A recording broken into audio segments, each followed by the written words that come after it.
One of the most wonderful aspects of building a micro or tiny house to begin with is that you quickly get a win under your belt and you get a feel for just how large of a house you could do all at once. Hello, everybody. Today I want to talk about a subject that seems to be coming up a lot lately, and that is the question that so many people have: can I actually build and finish my own house myself? Um, Many people doubt their skill, they doubt themselves. Some people have limited abilities, some people would be by themselves in this project.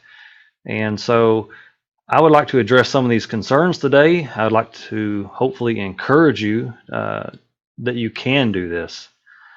The first and most important thing when you're building your own house is let's drop the all or nothing attitude. Let's not get stuck with I have to have it all, I have to have it perfect, and I have to have it now, or I have to have all the money, or when some other event or situation in my life gets perfect, then I'll do it. Let's stop that. So let's not have all or nothing thinking. Let's start at whatever income and skill level you have. And very, very importantly is let's have a will-do attitude. In other words, we're going to get this done. I am going to build my own house, period. Nothing short of death is going to stop me. Not anybody's sly remarks, not any limit to money, not any lack of land, not any lack of a job. Kind of like in Star Wars, there is no try, there is only do. You're either going to do it or you're not going to do it.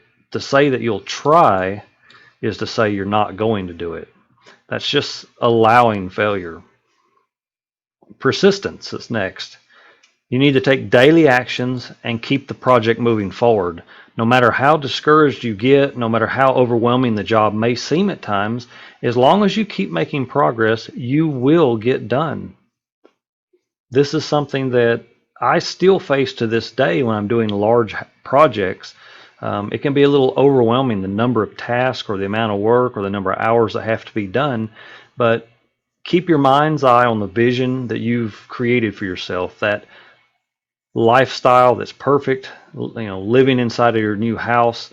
Focus on that and keep moving forward.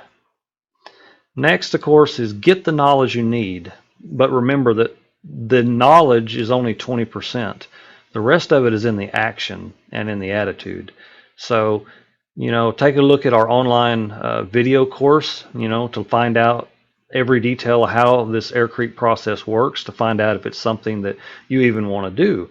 It's certainly worth investing whether you do decide to move forward or you decide after watching it that it's not for you. Either way, it's a good investment, and you can drop this if it's not for you and just keep moving forward. Okay, next common problem is people often say, I have no one to help me. And, if you're disabled and you don't have anyone to help you, this can be a bit of an issue, especially on limited budgets or incomes. So consider that once you get the knowledge and you know how this process works, you can hire someone without adding a substantial cost to your house. You can hire basically unskilled labor and you can teach them to do the process, and then you just have to oversee it. Don't let yourself get overwhelmed. Just keep moving forward. You certainly could feel overwhelmed at times, often with any new knowledge or any new skill, anything that we haven't done before. We get a feeling of resistance. We feel overwhelmed. So just understand that that's normal. Acknowledge it and then just keep moving forward. Another issue is a lot of people, they can't lift a 92-pound bag of cement. And that's okay. You can have your cement delivered to where you're going to use it. You can cut the bags open and scoop it out 1 cup at a time if necessary. Or again, you could find someone to help you. Another one is if you're afraid of heights. This can be a bit of an issue because whenever you're building a home, you're going to have to climb a ladder and you're going to have to be on scaffolding. Scaffolding is certainly much safer than just ladders. And again, if this is just beyond your current belief frame right now, then again, look at hiring these basic parts done and then you do everything that's on the ground. Um, it doesn't add as much expense as you might think to the shell of the structure.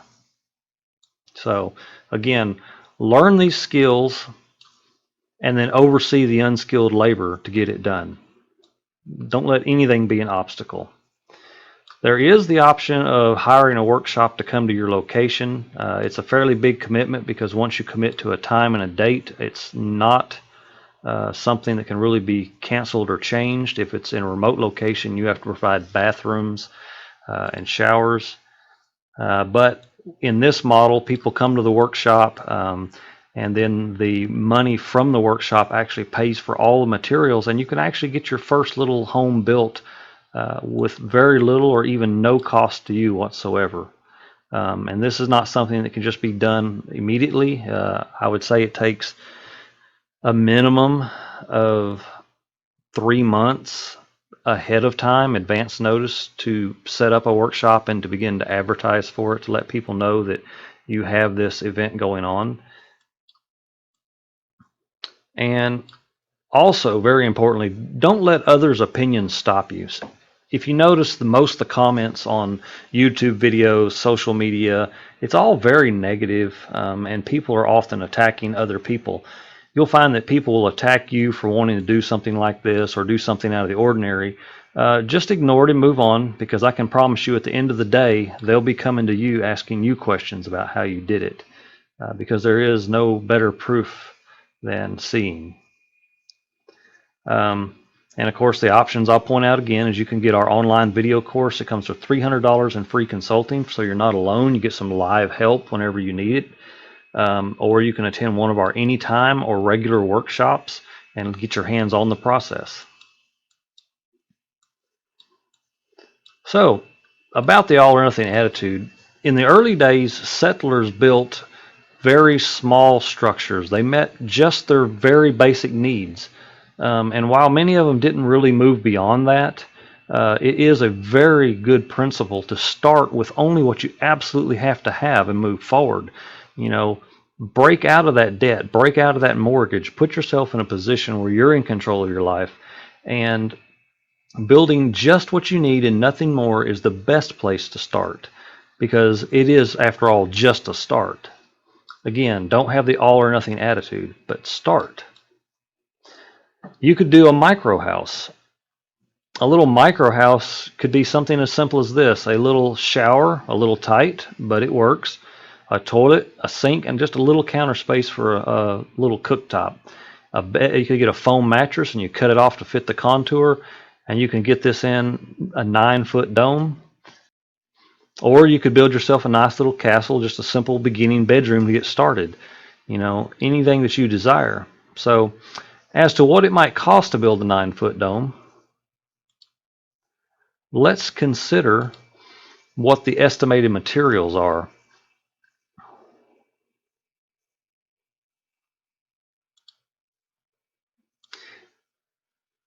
If you were to build a 9-foot dome with a 6-inch thick wall, which makes it very efficient, the materials for the shell of your dome would only be $670. If you really need to pinch pennies, you could drop it to a 4.5-inch wall, and that would drop the price down to $578 for the shell. And certainly for a beginner structure like this, that's not bad. That puts you in a position where you can finish this thing. One of the most wonderful aspects of building a micro or tiny house to begin with is that you quickly get a win under your belt, and you get a feel for just how large of a house you could do all at once. You begin to understand what's really possible. All the doubt in your mind is gone. And it's a really beautiful thing and a really great idea to start here, because you can make your small mistakes and your big mistakes when it just doesn't really matter. And you will learn in the process of doing more than you could ever learn in any other way. Again, the most important thing is to just get started. You've got a $100 toilet. Maybe you spend $200-300 on tile and materials to build your own shower. You could probably get this sink for $60 to $80. A basic countertop with some shelves underneath. Put some drawers underneath the edge of your bed, or maybe even slip a futon or something there that you can fold up and sit down on. And there's really no reason to let anything stop you. The micro house, maybe it's a bit small for you. What I consider the minimal starter house is really the 16-foot tiny starter home. And this is really just a starter. And what I like about this is it's like an efficiency or studio flat. You have your bed, you have a place where you can sit, so you could even have one or maybe two people over for company. Believe it or not, you can have a good time in such a small space. You have an under the counter fridge, your sink, you have your basic drawers and counter, you have a toilet and a shower with their own doors, and you have a little closet space, and you can put a ceiling fan. And right here, the window by the door, you can easily just simply put a window unit underneath your window or in your window, and you have heating and cooling. Very cheap, very quick to start. So looking at a 16-foot dome, well, we actually don't have a 16-foot in here. How's that even possible? We'll just type it in then. A 16-foot dome, the materials to build the shell, including the foundation, are going to cost you somewhere around $1,328. This is factoring in all the materials to build your dome, and this is considering a bulk price where you buy at least, I think it's a pallet of cement at Lowe's. Otherwise, the normal price is around $11. So, not a bad option. Moving up, you might consider something like a 20-foot starter home. With a 20-foot dome, you start to get a much more usable space for long-term living.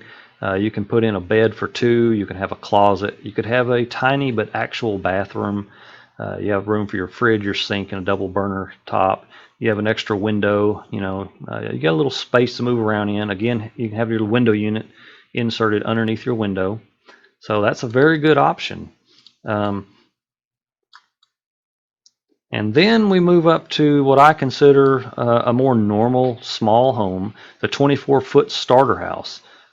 This is really my favorite design because it's easy to build.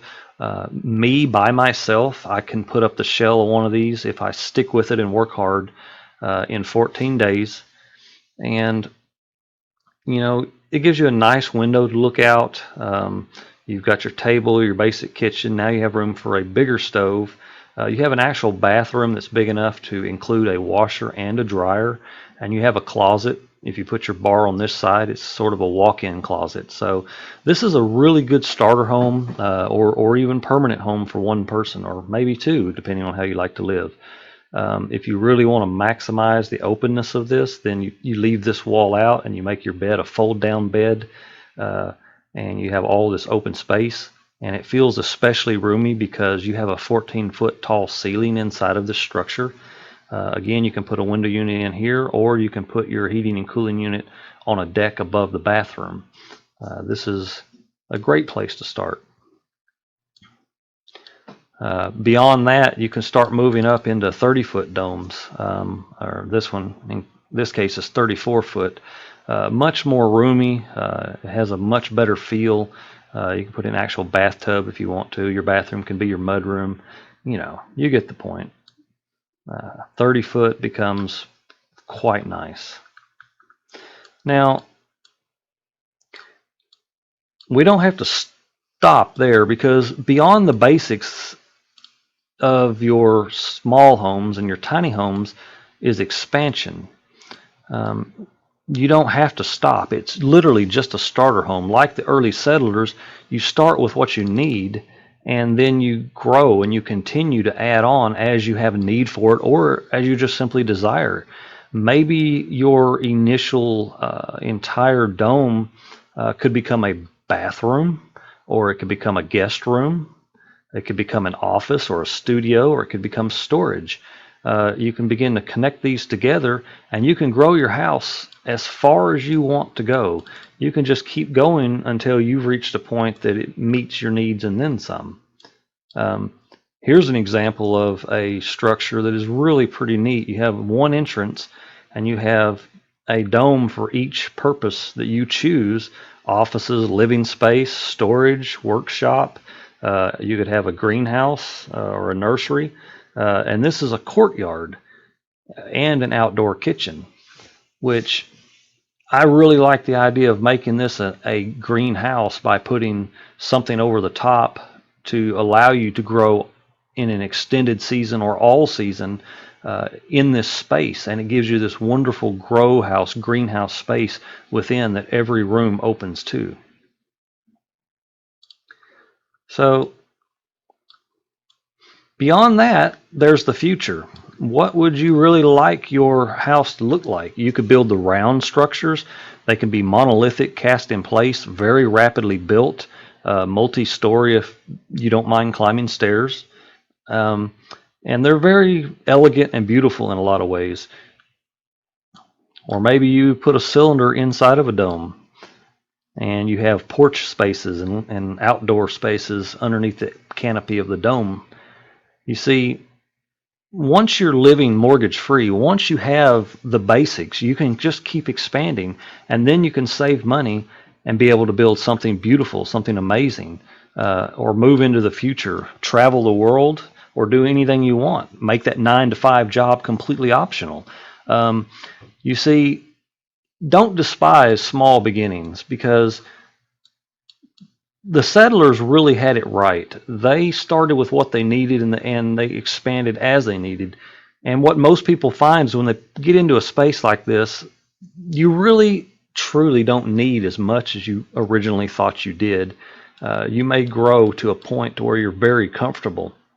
And even if you start with a micro home and you grow into something that's absolutely enormous, there's no reason not to start, and there's no time like now to start. So I would like to know, leave some comments below, what's keeping you from starting? What's preventing you from building your home now? Is it that you're unsure about AirCrete? Because certainly you don't have to do this with just AirCrete. You can do this with anything.